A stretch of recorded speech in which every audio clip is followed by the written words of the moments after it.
Okay. Oh, there we go. Okay.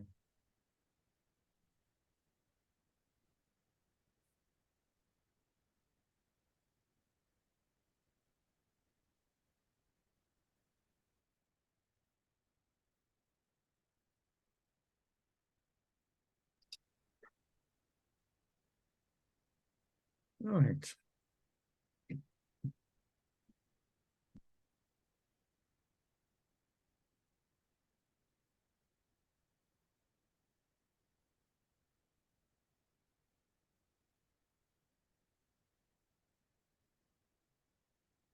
I think we can probably kick off, Seamus. Okay, great. Yeah.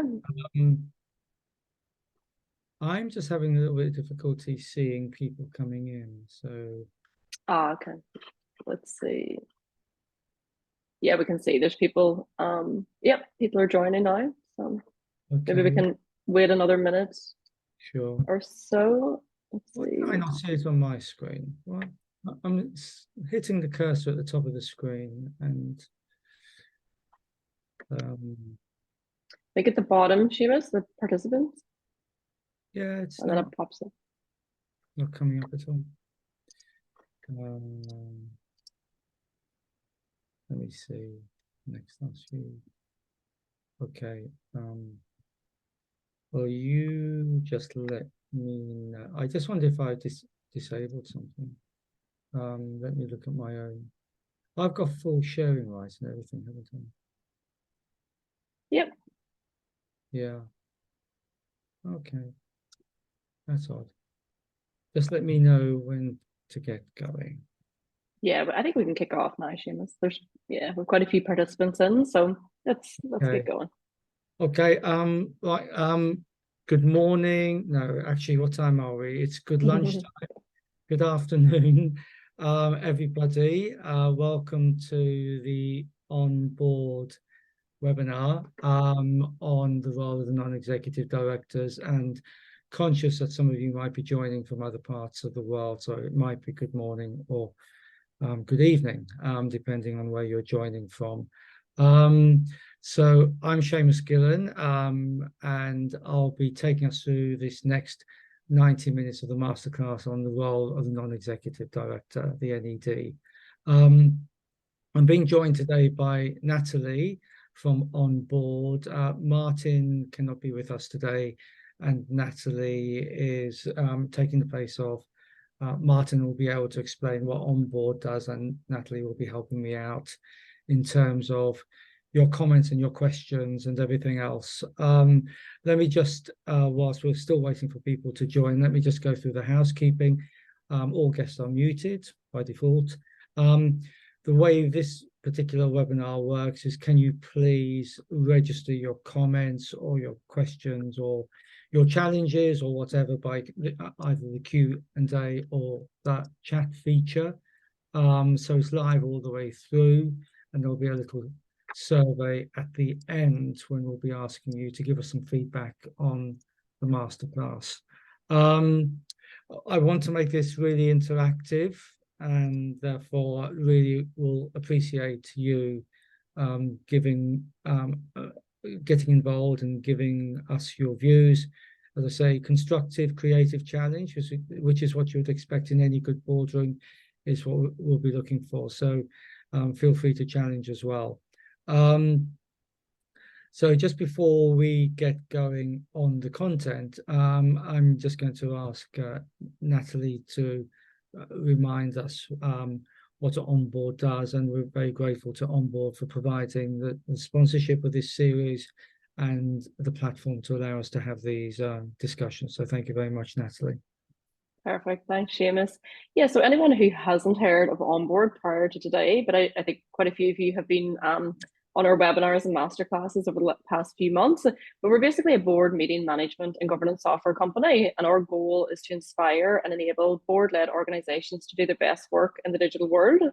And then just in terms of our customers, as of today, we serve more than 5,000 customers, and there are 12,000 communities. So the On Board platform is a global platform and hosts more than 55,000 board meetings each year for more than 100,000 subscribers. And as I said, in more than 50 countries across the world. So we're now completely global. And then just obviously introducing Seamus. So thank you very much again, Seamus, for being here, not just today, but over the past few months. From the beginning of the year, we realized our first webinar was on the 9th of March this year. So it's been great to do these webinars and masterclasses this year, and hopefully we'll continue them into next year. So Seamus is an author, governance advisor, director and trainer who's been running Value Alpha for over 17 years. He is passionate about governance as a business enabler, an essential underpin for effective value creation. Seamus works with boards, directors, and board secretaries across the world, focusing on board and director effectiveness. Seamus also writes about governance because thought leadership is essential. The world is changing at a rapid pace. Absolutely nothing stays the same. Embracing and developing new thinking is critical for staying credible and relevant. So yeah, great to have you here, Seamus, and bringing your expertise to both Onboard and the audience today. Great, thank you very much, Natalie, and hopefully everyone can see me okay, hear me okay, and see the slides. So again, thank you very much, Natalie, to Onboard for your partnership and sponsorship of this series. This is the third in the year. Hopefully, we'll be able to do something next year as well. And these webinars are important because it's our opportunity as a community, as a secretary community, as a governance professional community, to discuss the issues that really matter to us in our daily lives, working with boards and senior management and so on. And the world doesn't stay the same. It does change every day. And therefore, we need to look at the issues that matter in the world of governance on a regular basis, because the world changes, and we need to see how the basic things that we think about, for example, the role of the non-executive director, how is that changing? What's different? You know, we're coming to the end of 2023, and we were talking before the call began about how quickly this year has gone. I don't know how many of you also feel the same way, that the year has gone very quickly. And a lot has happened in 2023, and a lot of things that we take for granted change, and we want to keep abreast of the way the world is changing. So today's focus is on the role of the non-executive director, and it will be good to have that conversation about how is the world changing as far as the non-executive director is concerned. So I wanted to get started on the content, and content is everything in these discussions. We need to start with the facts. All our discussions on governance ought to be fact-based. We can bring our judgments to bear later. We can bring our biases to bear later, and our judgments, but we should start with the facts. So I'm going to start with some basic facts about NEDs, non-exec directors. And Natalie, just to remind you, please let me know if anyone's asking me anything, because I can't actually see anything at the moment other than the screen. Which yes, absolutely. Yep. Fine, thank you. So I wanted to start with the work of Bob Tricker. Bob Tricker was a kind of a management consultant thinker who was writing a lot in the 80s and the 90s. And he is considered to be the godfather of modern governance in the world. He's a British guy, still alive. And he was the person who coined the phrase corporate governance.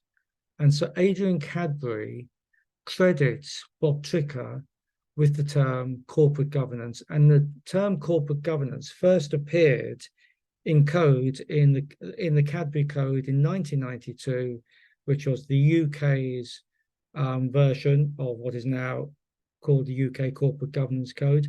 And it was the first piece of code guidance in the world. So in 1992, we had the Cadbury Code, which is a precursor to the UK Corporate Governance Code, which has been immensely influential around the world, particularly in Anglo-Saxon jurisdictions. And in that 1992 code, we first saw the term, which is now used all over the world, corporate governance.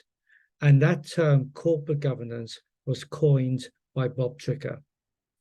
And what Tricker pointed out in his seminal early work, which Adrian Cadbury then referenced for the Cadbury Code, was that, and I'll explain this slide first, and we might come back to this slide. So what we're looking at in terms of the basic geography or ecosystem at the top of an organization is a board, and a board is external to the organization. And so the blue circles are the outside non-executive directors who might be independent or they might be connected to the organization. And I'm not going to talk just about companies. We're talking about not-for-profits. We're talking about higher education, national governing bodies of sports, and so on. So the blue circles represent outside directors, whether independent or connected. Then you've got the orange squares, and the orange squares are the executive directors, the senior management team, the senior leadership team, exco, exec, whatever we might call those people. And if those people are sitting on the board, then they are the solid orange squares. And if they're not sitting on the board, then they're the squares which have got the cross in them. So that is the basic topography of the board system at the top of an organization. I'm just showing you what the symbols mean so that we can then move on. Before I do, I just want to mention, because it's in this slide, the fact that non-executive directors, we normally talk about INEDs, independent non-executive directors. And there's a certain assumption in the world that when we're talking about non-executive directors, we're talking about independent non-executive directors, INEDs. But if we go elsewhere in the world, there's a lot of non-executives who sit on boards around the world in the Gulf, Southeast Asia, and so on, who are connected to the company, but they are not executives. So they're not the senior management team, but they do have a relationship with the company, the organization.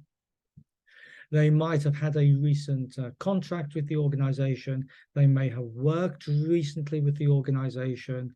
And so they know the organization and they're helping out, they're sitting on the board, but by classic definitions of independence, they're not independent non-executive directors. And I want to make that point because when I work in other parts of the world, it's often a point of, I don't know, contention or confusion about what kind of non-executive directors do we have on our board. And it turns out that sometimes the people on the training that I'm running or whatever have on their board non-executives who are actually not independent because they have a material connection with the company. They can still help, they can still add a lot of value, but they are not independent.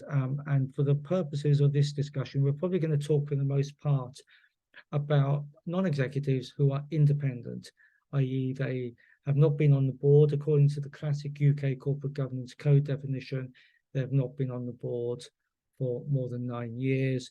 They haven't had a material business relationship with the company recently. They haven't worked for the company in material role at senior level recently. They don't have members of the family or other people they're closely connected to working with the company. So we're talking for the purposes of this webinar about independent non-executive directors, but I don't mind if at any time any of you want to ask questions about executive, non-executive directors who are connected. So I've been able to show you now the basic the basic description that we're going to use. So what Bob Tricker pointed out was that in Second World War companies, we had the period of managerialism, which was the period when it was considered that the best people who could run an organization were the management. And therefore, the boards were wholly comprised senior management. So the big blue circle is the board, and the members within that big blue circle are members of the senior management team, the CEO, CFO, or whatever they would have been called back in those days. They would have been called managing director, finance director, or whatever.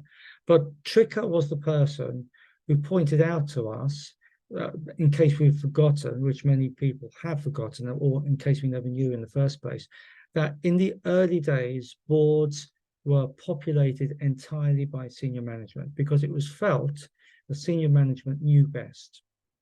And that if we were to bring in somebody from outside the senior management team, it would be like having somebody uninvited in the house. You know, there'd be an unwelcome guest. The people who could best run the business were the senior management team. And that was known as managerialism. And that was what happened after the Second World War. And then we began to explore the idea of bringing in other skill sets onto the board, people who could help the management team run the organization, run the business, run the company, run the institution, run the whatever. And they would bring in special gifts, special skills, knowledge, experience, but they would be in a minority. So it was still the management team in charge, but as we were getting towards the end of the 1980s, going into the 1990s, we were seeing a model evolve for bringing expertise onto the board, but those people would still be in the minority. And then what happened with code, the 1992 code, which was the first code in the world, and every country in the world, every jurisdiction in the world now has a code and has had several iterations of the code, was that we began to evolve to the situation we now know, which is, and the one which is very firmly captured in the UK Corporate Governance Code and is captured in probably most codes around the world, which is that the management were in the minority, and that the majority of the directors on the board were actually non-executive directors, and let's say, for the purposes of this conversation, independent non-executive directors. And that was because the 1992 code and UK Corporate Governance Code, unlike some other codes elsewhere in the world, recognized that the balance of power lay with management. Management could do what they wanted.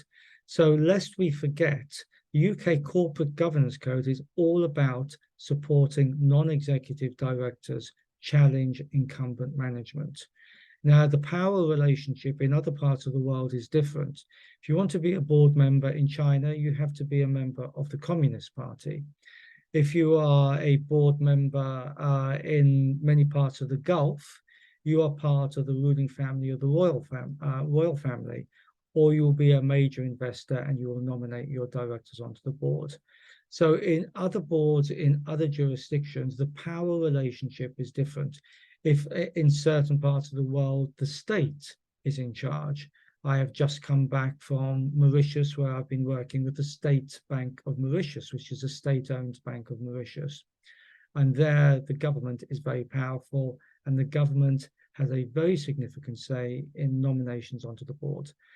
The UK Corporate Governance Code, in contrast, however, and this has been replicated in other jurisdictions around the world, sees the power as lying with management. And that is the power that needs to be challenged and kept in check. And this whole thing about check and control in the UK Corporate Governance Code means that we have a majority of independent non-executive directors on the board. But this is not necessarily the model which is found elsewhere in the world.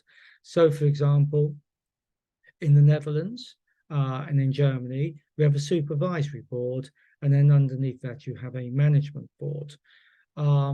In other parts of the world, particularly Scandinavia, where they see the unitary model, which is what we have in the UK, of non-executives and executives sitting on the same board, they see that board as flawed and inherently conflicted, because they are sitting on that board executives who have some significant power and influence on what's going on inside the organization. So in Scandinavia, we have this kind of model where the board comprises wholly independent non-executive directors. So this is a Scandinavian model, and it's also very typically the two-tier model to be found in continental Europe, particularly Germany and the Netherlands. And it's worth bearing in mind that the German economy is the fourth most powerful economy in the world. So this is a governance model that works for them. It wouldn't work in the UK, but it works for them. And the other important thing that Tricker pointed out through the use of these diagrams, and these are his diagrams, was that there is no hierarchy in a board. Everybody is equal. Whereas a significant hierarchy in the executive management team. You have the CEO, you have the C-suite, and you have middle management and so on. And that's something we forget about a lot, that management is hierarchical, but boards are non-hierarchical. And so one of the difficulties when management come onto a board is that often they come onto a board with a hierarchical mindset. Whereas they join an entity, an ecosystem, which is non-hierarchical. And often one of the hardest journeys in the world is for executive directors to join a board and to learn how to behave on a board where they can no longer wield power, but they need to understand soft power and influence. So that is quite a difficult journey for many executives joining boards, which is why they need training on how to behave on a board. But anyway, we come back to this concept of boards being jointly and severally liable, which you will know, you'll understand that concept. Board directors are in it together. They are all in it together. If something goes wrong, they could all go to jail together. And that's called joint and several liability. And that's very important as a concept. So I just wanted to explain that in terms of where boards have come from and why we have now this classic ecosystem in the UK and throughout much of the world, where the executive directors are in the minority and the non-executive directors are in the majority. And that is to keep the executive management, the incumbent management team in check. Okay. And therefore, the role of the non-executive has evolved over the past 20 or 30 years. People may think that the non-executive directors have been with us forever, but they haven't been with us forever. And in fact, up until the late 1980s, the common board ecosystem was directors who are executive directors only. So the non-executive directors who began to make an appearance and then became the majority membership of a board is, in my opinion, the most important governance development that we've ever had. The non-executives, and we've had other important governance developments like separating out the power at the top of the organization between the chair and the CEO, the senior independent director, independent external board evaluations, the independence of the control functions, all of these massively important innovations, many of which started in the UK and then went elsewhere around the world. I would argue that none of them is as important as the concept of the independent non-executive director, which has changed the face of governance all around the world. Okay, so that's some of the theory, but it's very important theory. Now, the single most important task for a board to get right is its own composition. Because if we don't get that right, then the controlling mind of the organization, which is the board, is going to be not as properly formed as it should. And we remember from our previous discussions, the principal purpose of a board is to take high quality strategic decisions which will grow the organization for the benefit of its stakeholders. And that means having around the table, and these are very important points, having around the table, people are able to bring to the board their knowledge of what is going on in the wider world with awareness of what is happening inside the organization, bringing these different perspectives to bear in consideration of the challenges being faced, displaying appropriate behaviors, contributing to a robust discussion based on good judgment, good conversation, good judgment, and then fantastic decisions, which is then for the chair to capture, to triangulate the views expressed and reach a consensus on the way forward. So this is a very important process, and it could actually be described as, although I've put it in kind of bullet point format, it could actually be considered the continuum. So Stephen, you're just asking, I'll just check in on your question. Do organizations provide appropriate training for executives who become non-executives? My evidence, Stephen, is I haven't seen much of that training at all. And my experience, and it may mirror yours, is that many of the executives I see on boards have been on other boards and have been on boards before. So by the time I come across them, they know how to behave, and they know what a board is about and how to exercise soft power and influence rather than try and tell non-executives what to do. But I've seen very little evidence of executives being prepared for a role on another board. And as we know, Stephen, from the UK Corporate Governance Code, it is recommended in our code that a senior executive should serve on one other board in order to understand what it's like to actually be on the other side of the table, to be a non-executive director, rather than the person who's working 24/7 in the business with total access to all the information in the business.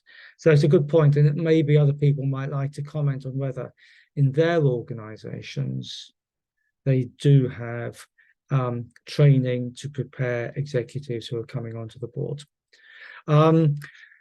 So on the final bullet point, I just want to make the point here, which is kind of slightly off piece, but I don't think boards that vote are boards that work. My view is that boards which are aligned don't vote.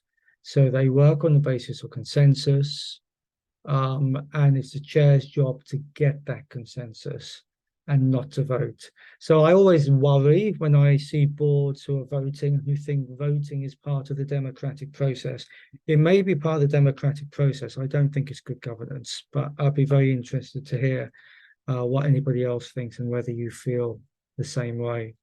So anyway, the continuum that we're talking about is getting the right people in the room, discussing the right issues, having those different perspectives, having a good quality conversation as a consequence, leading to better judgments of the challenges that they are discussing, and then good decisions and hopefully good outcomes in terms of what's of the way forward. And that's very much the role of the chair to make that happen. And Stephen, just to the point you were making earlier, I have seen a lot of training out there for how to be a good chair, because I think that training is really necessary. So difference matters. So here we're talking about diversity. And diversity is the point I'd like to make here, and again, you might want to have a view or disagree with me, is that diversity, we use the term diversity. Diversity is the process, the outcome is difference. And that's what we're looking for. We're not looking for diversity per se. Diversity is just the route that we take. The outcome that we're looking for is difference in the boardroom, and particularly cognitive difference, cognitive diversity, people who think differently. Now, at the moment, we're still stuck in the world of demographic diversity, which is diversity you can see. Somebody's a woman, somebody's from an ethnic minority background, somebody's in a wheelchair, got a disability or whatever. So we're still very much working on demographic diversity, which is a pretty soft proxy for cognitive diversity. The cognitive diversity is getting people into the room who think differently. And that may be driven by characteristics that we can't see. What kind of education did they have? What age are they? What kind of social upbringing did they have? Did they come from a world of deprivation, or did they come from a world of privilege or whatever? But what we're really after, most of all, whatever those characteristics, is people who think differently, cognitive diversity. And the point I'd make here is that sometimes the only way we can get cognitive diversity into the room, or any kind of diversity into the room, is through the appointment of the non-executive director. Because in many boards around the world and in all kinds of sectors, in all jurisdictions, a number of the directors are fixed. They are the executive directors. They'll be nominated by shareholders. They'll be nominated by the state. They'll be nominated by the ruling family. and they are there to serve the purposes of the nominating body. They are not there necessarily because they bring the right skills, knowledge, and experience onto the board.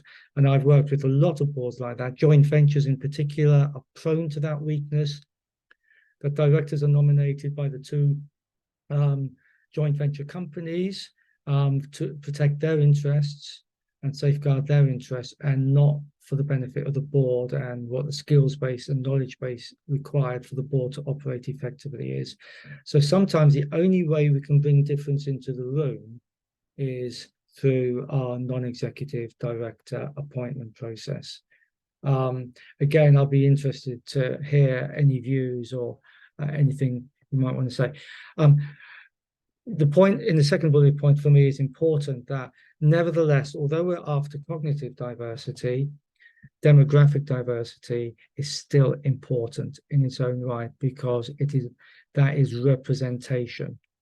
And we cannot be what we cannot see. You cannot be what you cannot see. So if we do not see women on boards, if we do not see people of color on boards, if you're working with the national governing body of an Olympic sport and you cannot see anybody with a disability around the table, then you might wonder, how does that Olympic sport prepare for the Paralympics? Where is the voice in the room representing the disabled athlete who's going to be competing in the Paralympics? And we've got that issue coming up with the Paris Olympics next year. So demographic perspective is still important, and representational diversity is important in its own right for bringing benefit to society. But we are really looking at cognitive diversity and how do we achieve that. So from a practical perspective, the work of the nomination committee is of crucial importance.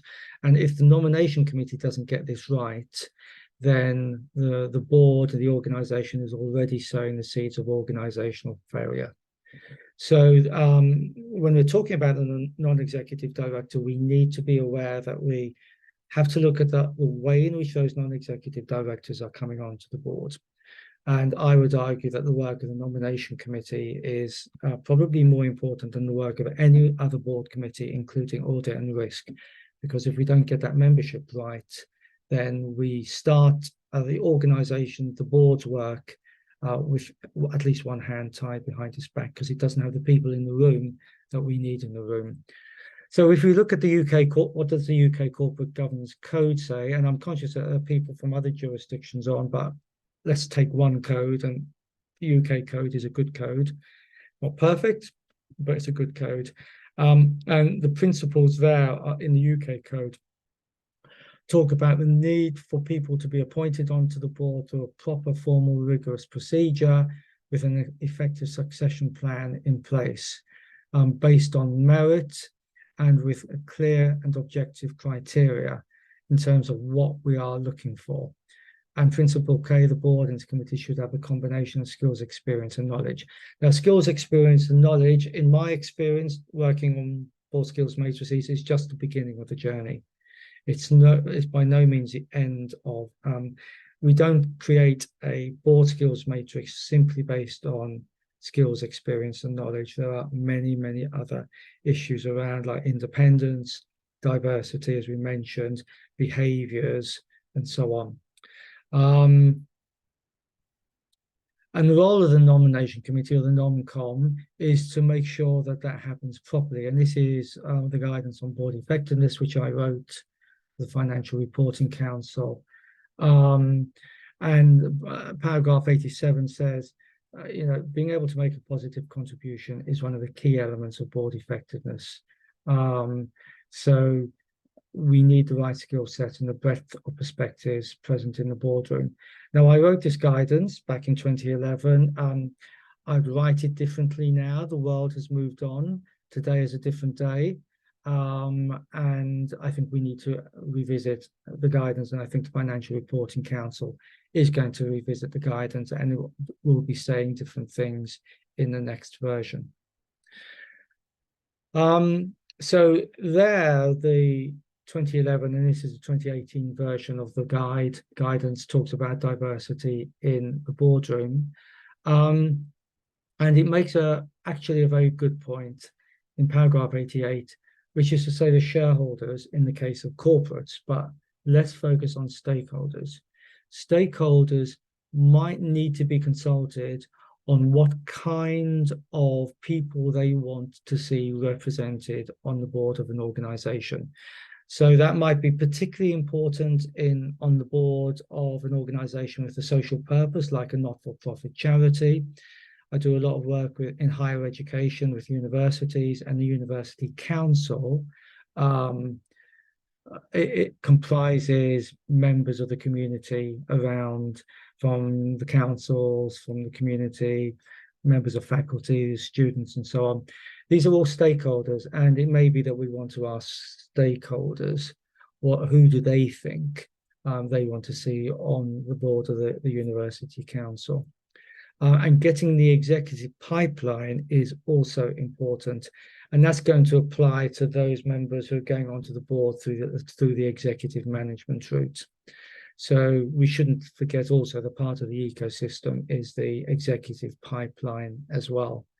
But that does apply for the executive membership of the board rather than the non-executive membership of the board.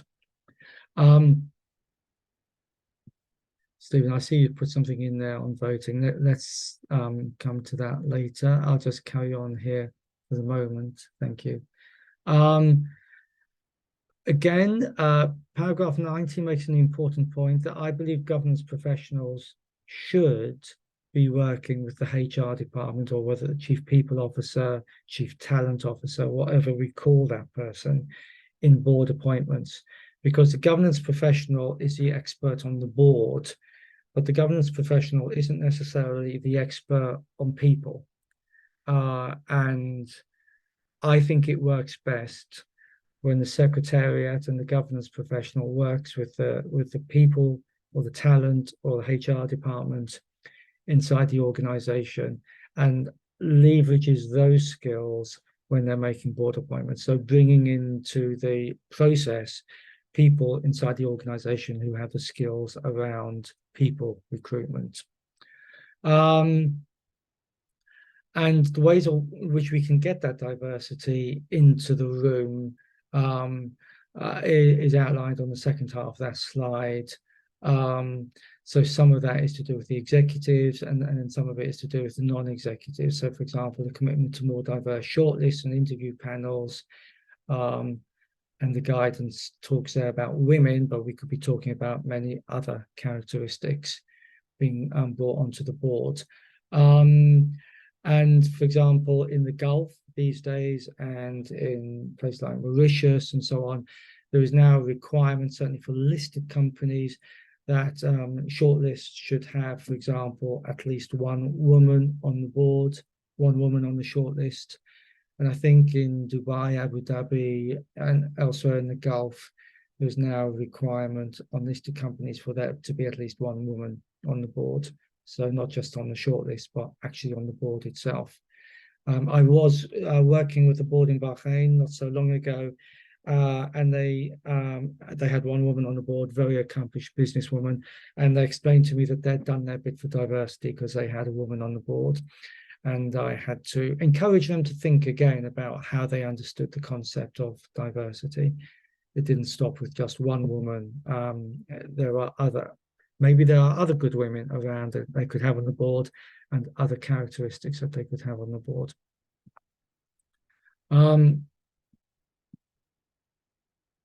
So let me move on. And the guidance talks about some of the characteristics that one might be looking for in terms of diversity of attributes, but that list could be 10 times longer. The point at paragraph 93 is that board skills matrices are an incredibly important process and mechanism for getting the right NEDs onto the board. And I do work with a number of boards where, when I say, can I have a look at the board skills matrix, they say it's work in progress, which shocks me a little bit, because I think it's one of the most important governance tools in the toolbox, is to have a properly constructed board skills matrix that gives guidance to the secretary, the governance professional, to the chair, and to the board as a whole on what kind of skills we're looking for next as we contemplate the future. So some consideration of all of that, what the code says and what the guidance on board effectiveness says, is that getting the right people involved in the nomination process, actually getting the right people onto the board means going back as far as possible. So that means having a non-common nomination committee, which is itself diverse. If I exaggerate for the sake of emphasis, if the nomination committee comprises 5 white men, it might be difficult, not necessarily the case, but it might be difficult that they will think a bit more widely. It might be difficult for them to think a bit more widely about women, about people of color, about disability, and some of the other characteristics like sexual preference and so on. So getting the right nomination committee, getting the right people onto that committee is important. Another important point to make is that the board skills matrix should be future facing. It should not be descriptive of where we are now and where we were in the past. It should be looking at what skills do we need to survive tonight? Can we make it through to the morning? And what skills do we need to survive into the longer term? 1 year away, 2 years away, 3 years away. How's the world changing? I'm finding at the moment that there's a great preoccupation, justifiably so, with the fact that many boards do not have enough cyber and AI expertise on the board. Some boards are still light on sector knowledge, depending on what sector they're in. ESG is an area where boards are feeling very insecure, that they don't feel that they have people in the room who can advise them and challenge management on issues around ESG and so on. Both sector knowledge and board craft are important, and having the two of them together is very important. So knowing about the sector in which the board operates and knowing how to behave on the board, which is the discussion we're having earlier in relation to the behavior of the executives moving onto a board, they're both important, and both together are particularly important. The final point is relates to the fact that many boards are not, and I've got direct experience of this, many boards are not sufficiently knowledgeable about societal change. And they do not have on their boards people who are sufficiently knowledgeable about societal change. And the way Gen Z and millennials view the world is completely different from the way baby boomers and Generation X view the world. And particularly if you're in a sector which is, for example, fast-moving consumer goods, or which is very much societally focused and purposed, then having people who understand the way society is changing is very important. And we see that particularly in the sports sector, where what society now expects is sometimes different from the way the board is looking at issues. So it's very important to get that modern thinking into the boardroom. And I'd be interested to know whether people agree with me on that, and whether you have boards which have that young voice in the room, or that reflects what Gen Z and millennials actually want out of life. So stakeholders should be involved in the process, as I was saying earlier. If we need to get a particular kind of group of people onto a board, quotas is a pretty divisive discussion. Many people don't want to go there. They shy away from the discussion. And so I think talking about targets is a far better way of helping organizations aim to get a particular group of people onto a board. And it gets us away from the quota discussion, which can get very contentious and see people disagreeing with each other. It's also worth bearing in mind that if we want to get particular kinds of people onto the board as NEDs, that we often need a critical mass of that community on the board. One on its own will often be enough. So we learned this through the work done to try and get women onto boards, that one woman is not enough. We need 2 or 3 women on board to get that critical mass to begin to change the nature of the conversation on the board. And values and behaviors, the soft stuff, really important to consider, but can be very difficult to judge when trying to get these non-execs onto the board. Cognitive diversity and demographic diversity, as I said earlier, they're not the same, but they're not necessarily mutually exclusive. It can be possible for somebody who is demographically diverse to be cognitively diverse as well. That old adage of pale, male, stale, and frail, boards being pale, male, stale, and frail still exists. Even in the UK, there are still some all-male boards. They are, and they're pretty much pale as well. They're stale and they're frail. The point I wanted to make here is that being frail and stale, i.e. being old and long-serving, frail, old, and stale, long-serving, can run the risk of the board getting out of touch, and those directors ought to be moved off. But just because you're pale and male, white men, does not mean it's not necessarily a bad thing. And I think we need to be very careful when we're getting people onto the board that we don't lose sight of the fact that there's some very impressive white men around. So, we need to think about who do we want on the board. And sometimes some of the best people to go onto a board will be white men. We shouldn't shy away from that reality. So just to go very quickly to the question, Stephen, you're asking, given the importance of having the right directors in place, is the non-com as currently structured fit for purpose? So I think, to that point, Stephen, I think the non-com is the poor relation of board committees, and in the classic board committees of audit, risk, REM, and nom is often bottom of the pile in terms of thought given to its composition and its purpose and its role.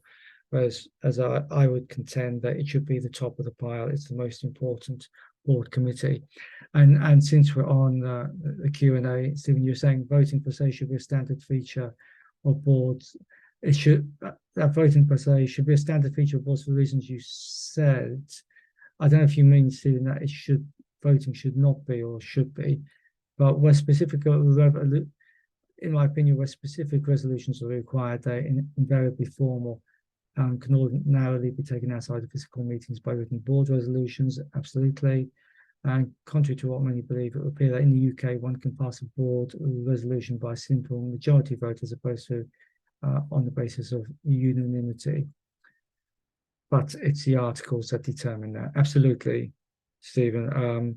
Always never forget the articles, and all directors should always know what's in their articles as to how they can vote and whether unanimity or simple majority is possible. My experience, for the most part, is simple majorities are normally written into the articles.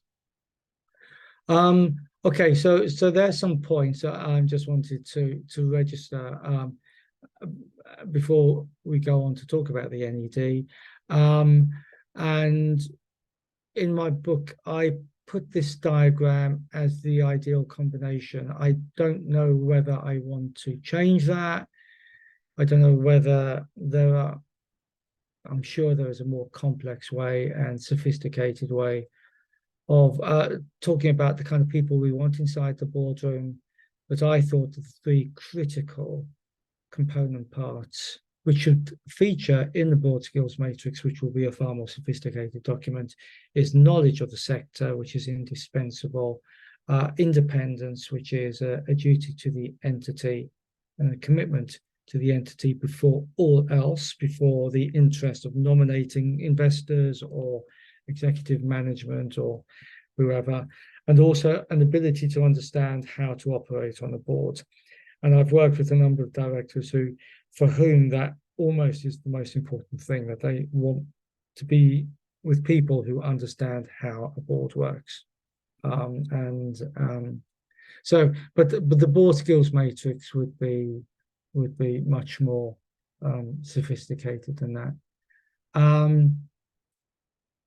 So Kellyanne, you're saying, can you ask people to post their questions in the Q&A, not the chat? only the host can see the questions, so the audience aren't able to read. So so it should go into the Q&A. I think that's right. Is that what we're saying? Natasha, whilst all directors should know what is in the articles, a good company secretary should be able to flag any issues wrongdoing if needed. Well, of course, the company secretary, the governance professional, is there to keep the directors honest. I might be a little bit naughty when I say to directors, look, I don't think it's your priority to read the articles, but it is your priority to go and talk to the company secretary to find out what's in the articles. Because not all directors are expert in the way in which articles are written. So my recommendation to directors new to a board is always go talk to the company secretary and find out what you can and cannot do. What do the articles tell you? Because of course they do differ from entity to entity. So Natalie, I just want to be sure, where should we be posting stuff? So yes, if we can, so just to Carrie Ann's point, if people can pop their questions into the chat, and that means everyone can see the questions. Yeah. So I'll just copy and paste the questions that come into the Q&A into the chat, so everyone can see them. Yeah. Yeah. Thank you. Thanks very much. Cool. So, Perfect. okay, so please into the chat from now on for everyone to see, unless you really only want me to see them. So in summary, recruiting NEDs and getting it right is a very challenging task. It needs time and effort. And whilst having the right people around the table doesn't mean that things won't go wrong, not having the right people around the table increases the risk that the board will not be up to the task when difficult decisions need to be made. And I think that's a really important point to make. So improving the quality of strategic decision making depends on having people around the table who understand how the world is changing, how stakeholders' expectations are also changing, and getting away from comfortable consensus and groupthink. And that's the responsibility of everyone on the board. And the point I would also make here, which I should have really put into this slide, is we need non-executives who are coming onto the board to understand how things are changing inside the entity on which board they have joined. So it's not enough just to bring their outside experience. They need to understand what's going on inside the organization as well. And that is what makes them their most powerful. So if all they ever do is bring their outside knowledge without a proper understanding of how the organization works and how things are changing inside the organization, then they are not being as effective as they might be. And two of the ways in which non-executives can be really effective in understanding the organization is site visits and deep dives, which allows non-executives to see what is really going on inside the organization without being accused of getting over-involved in the operations and getting too close to the action. So site visits are something that should be cleared with the CEO and the chair of the board. And deep dives will, by definition, be board business or committee business, where the non-executives are getting a greater understanding of a part of the operations. And that's a legitimate way in which non-executives can understand more about the business. But I'm a great fan of getting out and about. And in my view, not enough non-execs do get out and about.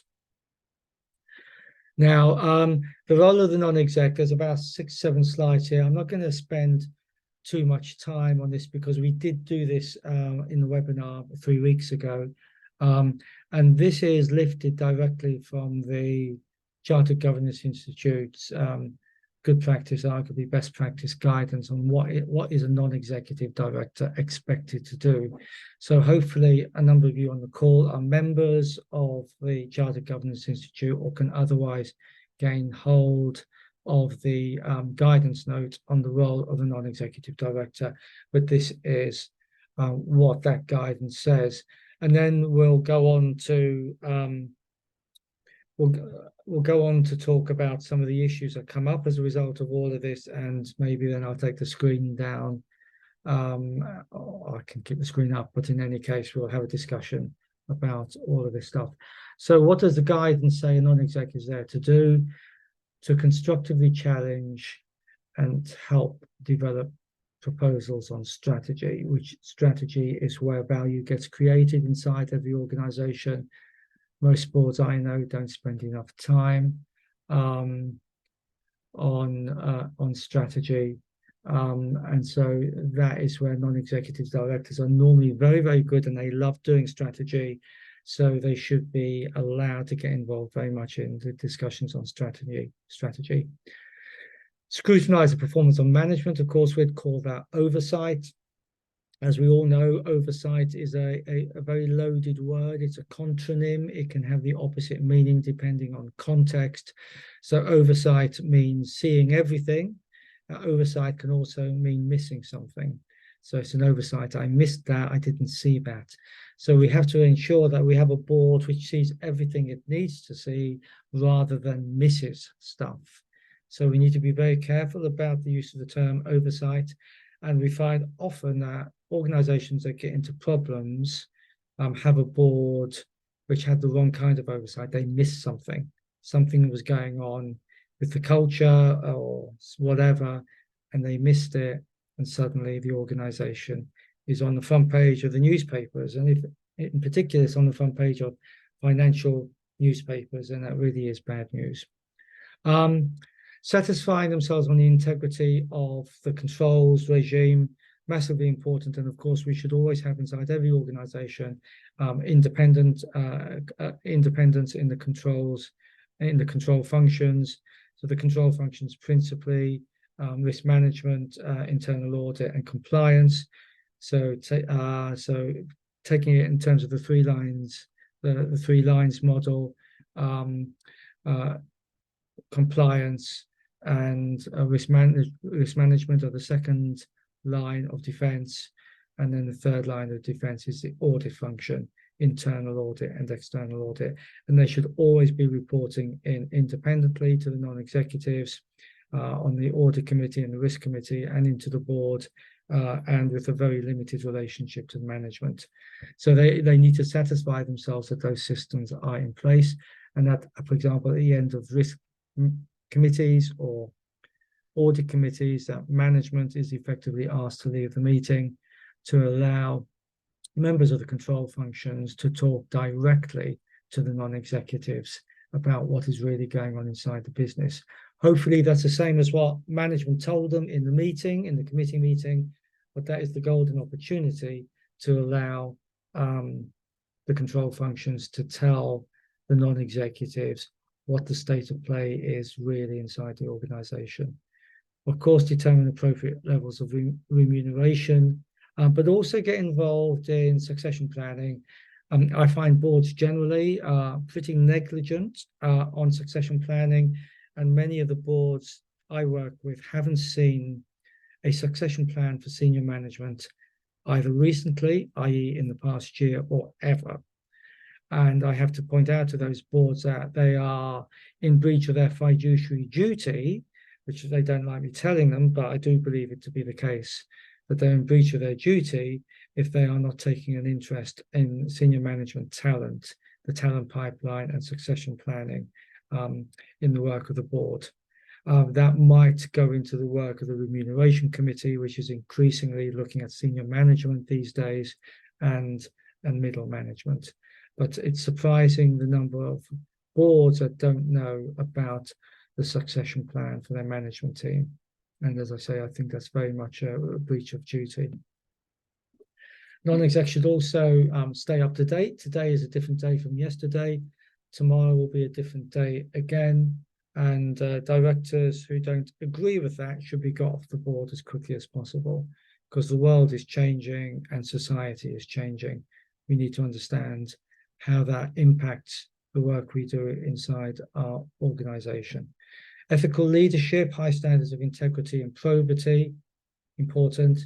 Insist on receiving high quality information in advance of board meetings. It's the board's meeting pack. It's not the CEO's meeting pack. It's not management's meeting pack. It's not the chair's meeting pack. It's the board's agenda and the board's meeting pack. So the non-executives must say what they want to see in that board pack and ensure that they get that. Be aware of what stakeholders want of the organization. Again, I think this is really important. It's certainly corporates, they listen very carefully to what shareholders want, but they're not so good at listening to what stakeholders want. And if you don't have shareholders, then stakeholders are everything. And strategy should increasingly be created in and around what do stakeholders want of us, because this is why we're here. This is why we're here to serve. What do they want out of us? Stay within the powers. This is obviously kind of directors' duties. Stay within the powers and abide by the Articles of Association, which is the point you were making, Natasha. I think it was you were making that point. Exercise their powers in accordance with the organization's policies and procedures. Again, these are all director duties. Disclose interests. And these are some of the general duties inside the Companies Act 2006, which are to be found pretty much inside the Companies Act all around the world, and inside the governance policies of organizations all around the world. They will all say pretty much these things. This is an interesting point to report to the chair their own wrongdoing or proposed wrongdoing of any employee of which they become aware. That's really, saying being a whistleblower, really. So that's a really interesting piece in the guidance to take responsibility for what they know is about to go wrong and surfacing that to the chair. Not enter into any commitment on behalf of the organization, and there's some interesting case law of that, and also of ordinary members of staff calling themselves directors and committing the organization to contracts. So time commitment, I would argue that the three things that don't get mentioned a lot in this kind of guidance on what should a non-executive do, this is one of them, time. The second one is passion, and the third one is ambition. I don't think we think enough about, either for ourselves if we're thinking of joining a board, or about directors on a board, do they have enough time? Do they have the passion? And do they have ambition for the entity? And there is increasing pressure these days for, in terms of time, for directors to limit the number of board appointments they have in their portfolio, because they can't service all the boards on which they sit if they have too many commitments. And when I was out in Mauritius a few weeks ago, there was a non-executive director who very proudly told me he was on 30 boards, 30 boards. And I just inwardly groaned. I didn't say anything to him because I was a guest on the island. But I just knew that he wasn't doing his job properly. And I could guess. And from the subsequent conversation, it was clear to me that he hadn't a Scoobies about how to be a good board director. And that's probably partly compounded by the fact that he was on too many boards to give any of them enough time. But I also think about passion. If you don't have passion for what you're doing, you're going to get pretty bored pretty quickly. And non-executive directors who don't have passion turn off very quickly. And we've all seen it in meetings. If we don't have passion for the meeting we're in, then we don't get engaged. So passion is really important. And linked to that is ambition, which is this to have a vision for where that organization is going to go, and for the director to be part of that conversation about the future, and having a board which is a leadership board, which is talking about where we're going to go and what the future holds. So, and what else? just looking at duties. Sorry, going back one. Being aware of their compliance obligations. I have to say, as the author of this guidance, this is not the most logical order that I think we would write it now. It's the order in which it's written in the guidance, and I've replicated it here. But as the person responsible for it, I don't think it flows as well as it could and should. But nevertheless, it does contain all the important points in terms of what the non-executive director has to be thinking about. So, for example, under this bullet point of duties, I would have put then what was on the previous slides about using the powers properly in accordance with the articles, disclosing interest, and some of the other general duties under legislation. But in any case, this is a list which is in the Chartered Governance Institute's guidance note. Of course, non-execs should not be part of any incentivization scheme, which would distort their judgment. And what we're really interested in the independent non-executive director is that nothing's happening in their lives which would distort their judgment about what the right decision is to take on behalf of the entity. And if they're part of remuneration incentive schemes, that could be the case.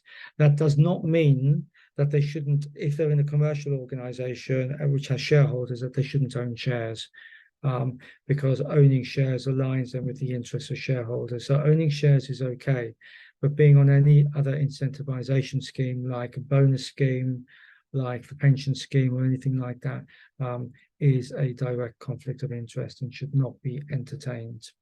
And also portfolio directors whose income is solely dependent on the number of boards they sit can lead to over-reliance on fee income, which means that they will do whatever is necessary to sit on those boards so that they can continue to receive fees. And I have seen examples of that, and it's a bit disappointing. So maybe that director in Mauritius was sitting on 30 boards because it was giving him 30 lots of fees, and that is not a good thing. It's the director's own responsibility to ensure to declare. It's not the job of the chair to the board. It's not the job of the secretary. Secretary is under no obligation to relieve the director of their obligation to declare their own interests. Natalie, can you still hear me okay? Is this still all right? All good?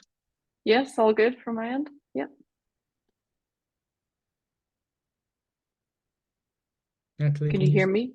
I Oh, can hear you. Are we still good? yes, I can hear you, Seamus. Yep, all good. Yeah, thank you. Yeah. Also, getting involved in performance reviews and evaluations, and a very important principle, which is in the articles of most organizations, for-profit, not-for-profit, and all around the world, that they should have access to independent professional advice.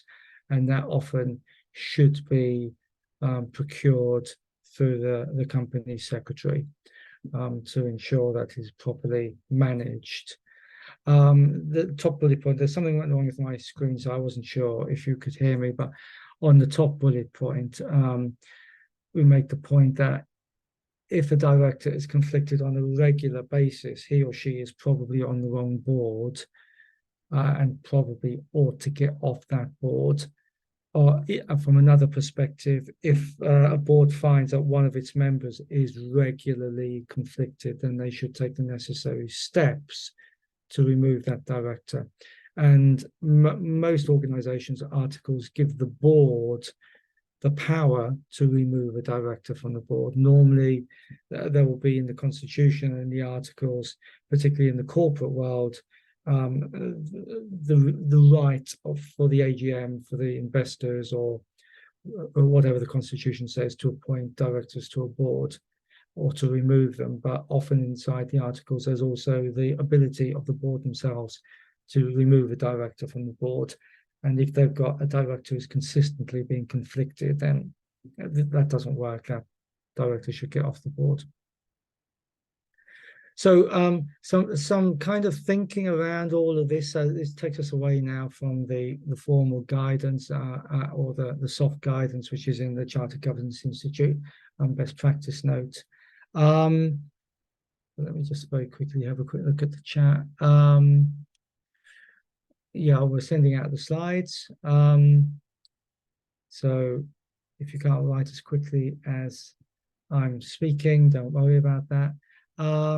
So Hugh, NEDs who are significant shareholders or indeed nominated by significant shareholders, might be a majority shareholder or a significant minority shareholder, or even a smaller non-material shareholder. Well, obviously they can't be considered independent.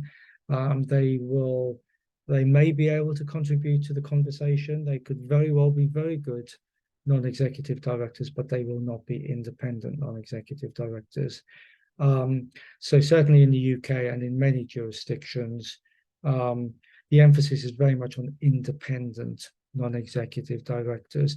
So we tend not to have that discussion in this part of the world, but it does happen a lot in other parts of the world. And where there's a code which puts an emphasis on independence, and those people are on the board, and that's fine, but they will not be independent, and so they can't count in the calculation of independence on the board. So the point we're making here is that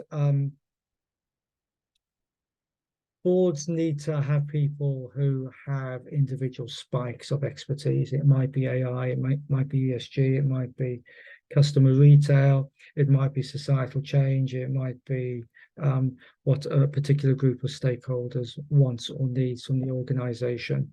So it's becoming essential not to only have financial skills, but all good all-rounded awareness of risk. And how do we do that? By having proper training for the non-executive director so that they can build a solid foundation and understanding of what's going on that they need to know about, particularly to that particular organization. And I generally find that whose job is that? I think it's the job of the board secretary to maintain some kind of training or learning and development log for the non-executive directors. I generally find it's not done very well inside organizations. But as I say, today is a different day from yesterday. And as members of staff inside our organizations, we are continually expected to undergo learning and development opportunities. And non-executive directors on the board should be no different. Many of them think that they don't need training anymore or education.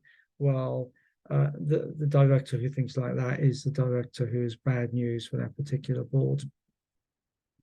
What kind of knowledge would we look to NEDs to have? So they need to keep up to date inside and outside of the organization and bring their strategic mindset to the boardroom. So they need to be on top of trends, developments in tech, socio-economic factors, societal developments, and so on and so on. Now, they might not be expected to know all of that themselves, but certainly what they don't know, their board pack should be telling them. And again, training should be telling them. So, for example, you could have on the body of a sports national governing body, you could have people who are very conservative in their outlook. And I say this intentionally, so they're not liberal, they're conservative, and they might not want to discuss gender preference. But unfortunately, if you're on the national governing body of a sport, you have to discuss gender preference because of the issues around trans athletes. So should trans athletes be allowed to compete in various disciplines is a matter that has to be addressed. And that's a very good example of societal change, where whatever your own personal views on this issue, you need to understand that society is changing and the board needs to take a view. Being on the governing body of a school, particularly a secondary school, means getting involved in discussions of issues which you would maybe normally want to steer away from, because they're not your thing, and you dislike talking about drugs or sex or whatever. But if you are in the governing body of a secondary school, you have to discuss these things because that is what your students are up to. So, you know, if people don't like being on a board because of the subject matter, then they need to get off the board, because the world is changing, and they need to be able to position the board and therefore position the organization to make sure that the institution is not out of position. Another good example, which may chime with a lot of you, is mental health, and particularly mental health in higher education, where certainly in the UK, I'm sure it's the same around the world, there are increasing numbers of suicides among students. Universities used to take the view that we are not in parental locus, so we are not in loco parentis, sorry, we are not there on behalf of students as their parents. So students must make their own way in life when they go to university. That is now becoming increasingly untenable as a position, and universities are now having to get involved in thinking about mental health issues. We had in the UK yesterday an announcement about freedom of speech inside universities. Again, whatever individual governors and governing bodies of councils of universities think about that issue, they need to get involved and take a position, because regulation requires that. So these are all the kind of things that are changing every single day. And if non-executive directors aren't prepared to get involved in those discussions, they need to get off the board, because they're just going to lead to that board being hamstrung. So in terms of developing the knowledge, understand the company, get to know the management team and the other board members, network, go to trade meetings, go to conferences, join discussion groups online, and so on and so on. Develop the knowledge of the organization. And, you know, I've seen NEDs not prepared to do this work. And my advice is get off the board, because if you're not prepared to do this work, then you are not going to contribute to the richness of the conversation. You're not going to develop yourself, you're not going to develop the board's judgment, and you're going to lead to ill informed decisions. Okay, so and make the point about being an NED is all about soft power and the exercising of influence. So we look to non-executive directors to be a catalyst for good, and that means developing their knowledge and their knowledge base. A really important point here is that whilst you might get noticed because you are an expert at IT, or you are an expert at cyber, or you are a forensic accountant, or you are a top lawyer, and so on, what really makes a difference inside the boardroom, particularly on a first appointment, is the personality and character of the non-executive director. So whatever skills they may bring, it is their personality and character which will really mark them out. And non-executive directors who don't have that right personality and that right character will stand out and become unpopular, and in the end they will probably have to leave the board. So this is really important stuff, and many of you will have seen boards and know boards where there are awkward characters on that board. And so we can see what the impact is of character and personality when it's not collegiate, when the challenge is destructive rather than constructive, when the behavior of the director destroys trust, when he or she shouts or whatever. So the mindset is massively important. And good NEDs have good interpersonal skills. And the best NEDs I've seen have excellent interpersonal skills. an ability to speak confidently, to adapt their style. I'm going to show you a couple of very important slides in a moment about adapting your style to people and business situations.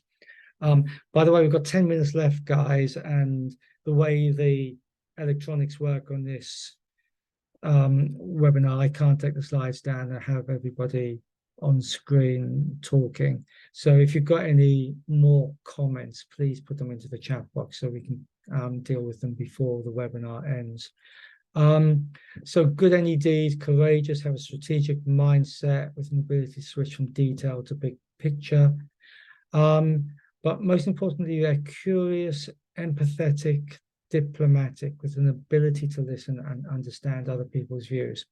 And that's a very important point, because if a non-executive has strongly held views and wants to persuade other people about his or her views, he or she must also be prepared to change their view. Okay, so it's not a one-way street, and non-executives have to go into meetings with an open mind and expect their colleagues to have an open mind, so that they can have this ambition of changing their colleagues' minds, but that they are humble enough to accept that their colleagues are going to try and make them change their mind. So that's an important point. So a lot of that, what's on this slide, talking about interpersonal skills, personality, character, adapting the style to the situation, we would actually call that, sorry, I'll come on to that. Let's do it now. We would call that emotional intelligence. And I always look to see if there's emotional intelligence on a board. And people will often say to me, what is emotional intelligence? What do you mean? And it's this ability for people to understand their emotions and the emotions of others. And Jack Ma, the head of Alibaba, said, which Alibaba is bigger than Amazon as a platform for buying goods and services, based in China, of course. And Jack Ma said, we need more love in the boardroom. What he's talking about is EQ, emotional intelligence. And it's what allows us to judge the situation in the room and to make necessary adjustments to our own behaviors. And if we don't develop this emotional intelligence, we are not going to be great board members. And you will see people who don't have high levels of emotional intelligence in the room. And those kind of people, they need coaching and mentoring to help them understand the impact of their behaviors on other board directors. So I'm always asking boards about the levels of emotional intelligence in the room. And when I do a board evaluation and I'm sitting in the boardroom and sitting in the board meeting, I'm looking to see how emotionally connected the directors are. And there will always be 2 or 3 who are aggressive, unhelpful, blockers, and so on. They're just simply not emotionally aware. And it's this emotional awareness which helps us recognize our impact and other people's impact on us. So one of the definitions I like is it allows us, EQ, emotional intelligence, allows us to develop our self-awareness so that we can develop our awareness of others, which then creates a space inside the boardroom for those other people to deepen their awareness of themselves so that they can deepen their awareness of others. So emotional intelligence is a business critical skill for non-executives to display. And CEOs and chairs, the chairs and CEOs, the leader of the board, the chair, and leader of the organization, the CEO, are people we want to have high levels of emotional intelligence. Okay, and just excuse me a second, because I've seen that my battery is going to go if I don't plug in. So I'll keep on talking whilst I plug in. This hasn't happened to me. Apologies for that. That hasn't happened to me yet in all the years of COVID and post-COVID. So I don't expect that it's going to happen to, intend that it's going to happen to me now. So that's the point about emotional intelligence, massively important for helping a board to work. And so I just missed out a slide before we talked about EQ. So how do people get good? You can develop these attributes in terms of mindset, and that's why mentors and coaches are so important. A mentor or a coach, a mentor is more about you in your personal situation. The coach is about your business performance. This is why they're a sign of strength. They're not a sign of weakness. They're a sign that somebody recognizes they need to develop. And all organizations should make coaching and mentoring available to non-executives to help them grow and to have more impact and influence in the boardroom. So some final slides coming up. There's emotional intelligence, and when you get these slides, I would encourage you to revisit those slides on emotional intelligence, because and to see what you can do to increase levels of emotional intelligence inside the organization. Okay, so final few slides. 5 most common mistakes of NEDs. They don't do their homework, so they turn up with their own opinions and think they have been promoted to omniscience, that they know everything. We need humility and integrity when non-execs join the board. They don't understand the social dynamic and culture. They do not realize where power on the board really lies. They don't spend time with the CEO to truly gain their trust and understanding of what the organization is seeking to do.